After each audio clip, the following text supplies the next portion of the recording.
The Congreso de las Lenguas, Spanish, Congress of the Languages, was a cultural event that took place in Rosario, Argentina, from November 15 to November 20, 2004. It was a series of meetings and lectures devoted to the discussion of cultural and linguistic diversity in Latin America, intended initially as indirect criticism and counter-event for the Third International Congress of the Spanish Language, which was being celebrated at about the same time. It was presided over by the 1980 Nobel Peace Prize Adolfo Pérez Esquivel. The very name of the Congreso attempted to emphasize the plurality of traditions of the region, over the de facto dominant status of Spanish brought about by the colonization and the ensuing decimation of the indigenous languages of the Americas.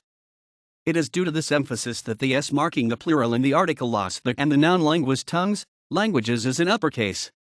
Rodolfo Hachin, a professor of ethnolinguistics at the National University of Rosario and one of the organizers, stated that they objected the Third International Congress of the Spanish Language because it was intended to affirm the appropriation of Spanish by the Association of Spanish Language Academies, which officially regulates the language. Hachin countered that the only owners of a language are its speakers. The organizers of the Third Congress pointed out that such criticism are out of date, since the Association of Spanish Language Academies has revised its policies on the acceptance of linguistic innovation and variance.